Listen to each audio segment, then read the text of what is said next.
There is a bird screaming through the sky above your city right now that has not touched the ground in 3 years. Not 3 days, not 3 weeks, 3 years.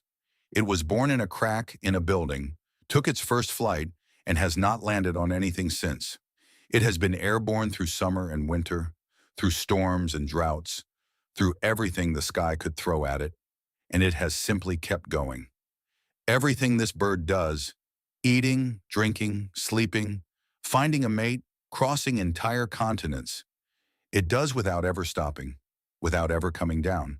And the reason it can do this will make you rethink everything you thought you understood about what a living thing is capable of. Let's start with the shape, because before anything else, before the sleeping and the mating and the 10 months without landing, there is the body itself. And the body of a common swift is one of the most precisely engineered flight machines that evolution has ever produced. Its wings are not like other bird wings. They are long and curved and swept backward into a tight crescent shape, less like wings and more like blades. This shape does something specific. It makes the bird almost effortlessly fast in straight-line flight while using as little energy as possible. A common swift cruising through open air is not fighting the sky. It is working with it. The wind that would slow other birds barely registers on a swift at all. It slips through it.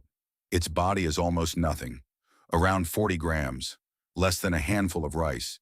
That weight distributed across a wingspan built to stay aloft for so long on so little effort that it can afford to fly for 10 months straight without the energy cost destroying it. It is not fighting to stay up. Staying up costs it almost nothing. But staying up for 10 months requires handling everything those 10 months demand. And the first thing 10 months in the sky demands is food. A common swift does not descend to find insects. It hunts at altitude. Small flies, tiny spiders ballooning on silk threads through the upper air, microscopic creatures drifting on thermal columns.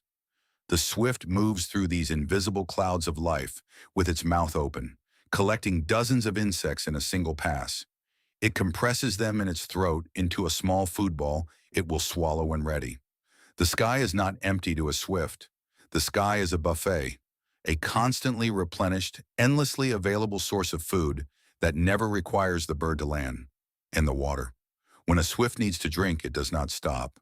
It descends in a fast, shallow arc toward the surface of a lake or a river and opens its beak as it skims the water at speed, taking a precise sip and pulling back into open sky in a single motion that takes less than a second. Blink and it is already gone. Back up, still flying. The swift never had to stop to survive, so it never did. Now the sleep. This is the part that seems impossible. 10 months in the air requires sleeping in the air, and that is exactly what the swift does.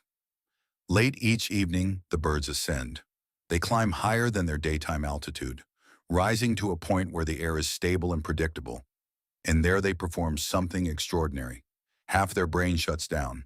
The other half stays alert enough to keep them flying, processing basic airflow, keeping the wings moving, maintaining altitude. The bird is genuinely asleep, genuinely resting, genuinely consolidating the day, while moving through the sky. After some time, the halves switch. The rested half takes over. The tired half rests. By dawn, the swift has slept. It never came down. This is the same system dolphins use underwater, the same system some birds use on long migrations across oceans. But no animal on Earth uses it for 10 consecutive months as its primary way of being alive. The swift does not sleep between flights. Sleep is a flight, and then there is the mating. In June, the swifts return to their breeding grounds, the same crack in the same building, the same corner of the same church, the same narrow space under the same roof edge they used the year before, and the year before that. They remember the exact location. They come back to it after months over Africa without a single landmark to guide them, and they find it. The courtship does not happen on the ground. It happens above the rooftops. Males chase females in fast, screaming groups through narrow city streets, banking around buildings and through gaps in architecture at speeds that seem to defy the space available. The chase is the performance, speed and precision and endurance on full display. The bird that can fly like this, that can hold this pace through tight spaces without flinching, is demonstrating something worth choosing. When a pair bonds, they mate in the air, briefly and precisely. A controlled descent together, wings held flat, before separating and climbing again. Then the nest, then the eggs, then the chicks raised in the crack of a building by two birds that return to feed them between flights and leave again immediately. And when the chicks are ready, they step to the edge of the nest opening and they go. No practice, no gradual learning, no running start. They step into the sky, and they are already the bird they will be for the rest of their life. Already built for it, already complete. They will not touch solid ground again for 2 to 3 years. Now the legs. A common swift has legs, small ones, comically, almost embarrassingly small. 4 tiny curved claws on each foot built for one specific purpose, gripping vertical surfaces, a cliff face, a rough wall, the inside of a narrow cavity where a nest is built. That is all the legs were ever needed for. So that is all the legs became. If a swift lands on flat ground, which almost never happens but occasionally does when a young bird is grounded or blown down, it cannot take off again easily. The legs cannot generate the push to launch upward.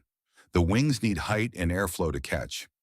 A swift on a flat surface is temporarily stranded by the very design that makes it extraordinary in every other context. It did not keep legs for walking because it never walked. It did not keep legs for standing because it never stood. The body maintains only what it actually uses, and a swift uses almost nothing for the ground, which is the most honest summary of what this animal is. It is a creature that committed completely to one thing, not partially, not with a backup plan, not with legs kept just in case, completely. Every system in its body organized around a single conclusion, that the sky is not somewhere you pass through on the way to somewhere else. The sky is where everything happens. The eating happens there. The drinking happens there. The sleeping happens there. The mating happens there. The living happens there. A common swift does not visit the sky. It lives there. And there is a bird above your city right now as you watch this, that has not come down in 3 years and has no intention of coming down for 3 more. It is up there, still going.